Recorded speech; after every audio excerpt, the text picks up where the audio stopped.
बांग्लादेश एक बार फिर से अपनी गलती दोहरा रहा है, जिसका खामियाजा उसे भुगतना पड़ेगा, क्योंकि इस तरह के बेतुका बयानबाजी भारत की छवि को खराब करने के साथ बाकी देशों के साथ जो भारत के रिश्ते हैं उन पर भी पानी छिड़कने का काम कर रहे हैं। पर भारत ने जैसा पहले समझाया था, अब दोबारा से समझाने की जरूरत पड़ गई है, क्योंकि यूनिस सरकार के चलते जितनी छवि भारत की शेख हसीना सरकार में नहीं गिरी, उतनी इस सरकार ने अपने बेतुके बयानों से गिरा दी। एक बार अमेरिका ने भी इस पर प्रतिक्रिया जाहिर की थी और गुस्से में इसके गारमेंट्स धंधे को बैन कर दिया था। पर वो कहते हैं कि कुत्ते की पूंछ हमेशा टेढ़ी रहती है और यही हाल इस समय इस देश का है। कभी इस देश में आंदोलन हो रहा है तो कभी वहीं की आर्मी पाकिस्तान की ISI से मिलकर सत्ता गिराने की कोशिश में है। पर इस समय यूनिस ने जो बयानबाजी की उसे आपको जरूर सुनना चाहिए। तो आखिर ऐसा क्या कह दिया कि भारत के लिए एक चुनौती खड़ी हो गई। खबर सामने आ रही है कि चीन को लुभाने की कोशिश करने वाले बांग्लादेश ने एक बार फिर से भारत को लेकर एक बेतुका बयान दिया है।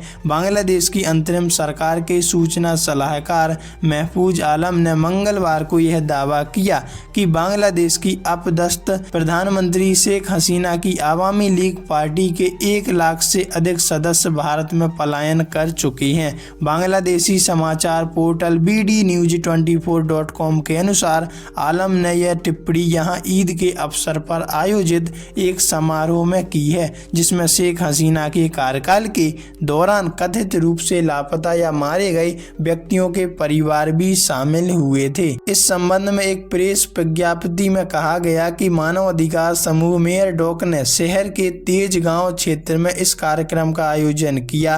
सरकारी समाचार एजेंसी BSS के अनुसार हसीना की आलोचना करते हुए महफूज आलम ने कहा कि उन्होंने अपने माता पिता की हत्या का बदला लेने के लिए लोगों को जबरन गायब कर दिया और उनकी हत्या करवा दी। आलम ने कहा, यह बहुत ही दुखदपूर्ण बात है कि भारत ने शेख हसीना और उनके आतंकवादी बलों को अपने देश में शरण देने का ऑप्शन चुना है।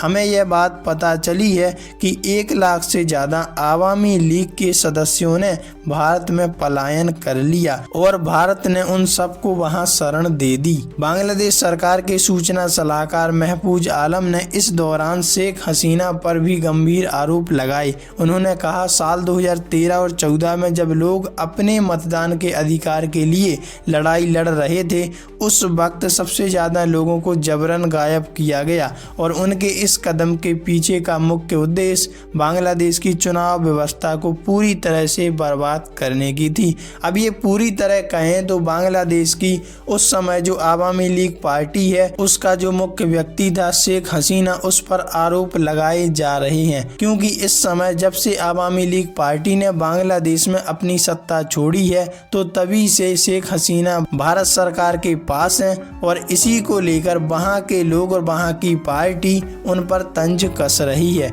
और झूठे बयानबाजी कर रही है। पर इस बात में कितनी सच्चाई है और कितनी नहीं, ये तो बाद में पता चलेगा। वैसे आप इस बारे में क्या प्रतिक्रिया रखते हैं, कमेंट में लिखकर जरूर बताइए।